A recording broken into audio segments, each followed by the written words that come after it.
Selamat petang, salam sejahtera. Isu hangat petang ini, masa depan Zahid Hamidi akan habis jika UMNO gagal pertahan pendirian tanding Solo di PRN Melaka. Berita sepenuhnya, pihak yang nampaknya amat bimbang jika UMNO akhirnya memutuskan bertanding secara solo dan tanpa bekerja sama dengan sesiapa dalam PRN Melaka ialah PAS.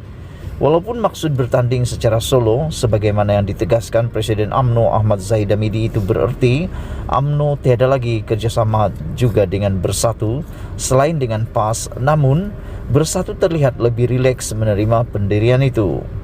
Bagi Bersatu, sama ada wujud kerjasama atau tidak dengan UMNO, kedua-dua keadaan itu dapat mereka terima dengan seadanya.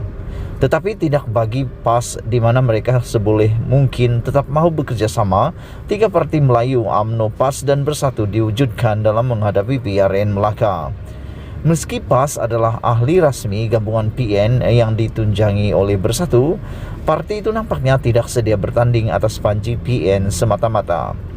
Mereka masih berharap, malah begitu mengidamkan untuk bekerja sama sebagai satu pasukan dengan saling membantu dan membahagi-bahagi dari segi pengagihan kerusi dengan UMNO.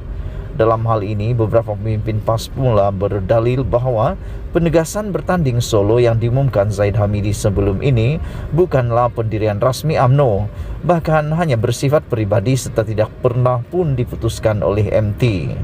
Secara tersiratnya adalah jelas PAS mahu agar pendirian Zahid Hamidi dapat diubah sebelum PRN Melaka diadakan. Cuma masalah PAS ialah selain ia mahu bekerja sama dengan UMNO, dalam masa yang sama juga ingin UMNO menerima Bersatu sebagai rakan kerjasama. Meski pernah dihianati kerana bertindak menyertai PN tanpa merujuk kepada UMNO, walaupun ketika itu kedua-dua parti sudah bertunang dalam MN, rasanya UMNO tiada masalah jika hanya menerima PAS sebagai rakan kerjasamanya. Masalah besar ialah apabila PAS mahu Bersatu diterima juga oleh UMNO sebagai rakan dalam kerjasama yang mahu diwujudkan itu. Apa sebenarnya yang PAS mahu? Tidak sukar untuk memahami bahwa niat dan tujuan PAS itu, selain kerana melihat melalui kerjasama tiga parti itulah sejak saja peluang terbaik untuk mereka menang kerusi di PRN Melaka. Ia juga adalah disebabkan keinginan lebih besar parti itu untuk menyelamatkan nyawa politik rakan segabungan dalam PN, yaitu Bersatu. PAS dengan UMNO tiada seberang ikatan rasmi dalam mana-mana gabungan. Malah MN yang mengikat mereka selama ini pun tidak pernah didaftarkan secara rasmi. Ini berbeza dalam hubungan antara PAS dengan Bersatu, di mana kedua-dua parti adalah ahli rasmi PN yang ditunjangi oleh Bersatu.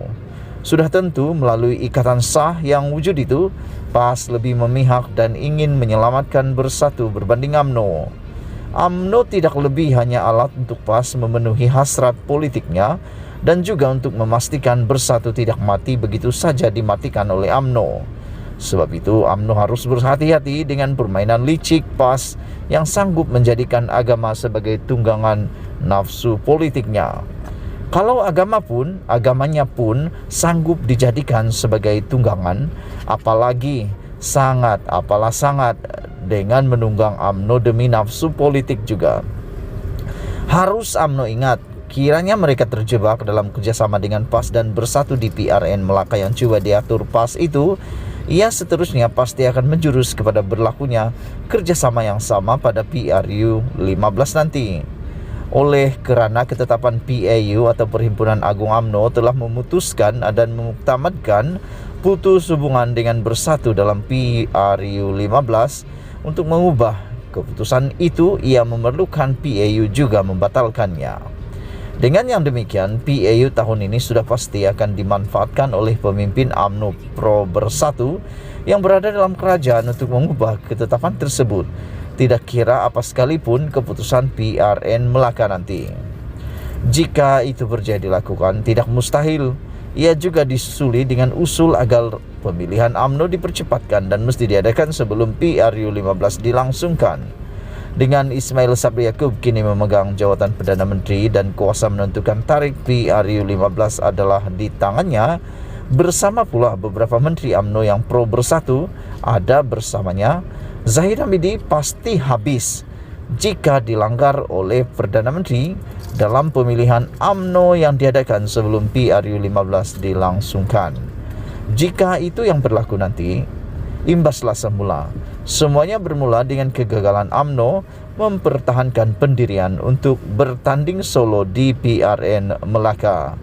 Ditulis oleh Sahbudin Husin, 19 Oktober 2021. Sekian isu hangat petang ini. Jangan lupa tinggalkan komen Anda, tekan butang subscribe dan tekan butang like. Malaysia kita punya, kita jaga sama-sama, cintai Malaysiaku. Kita jumpa lagi. Bye-bye.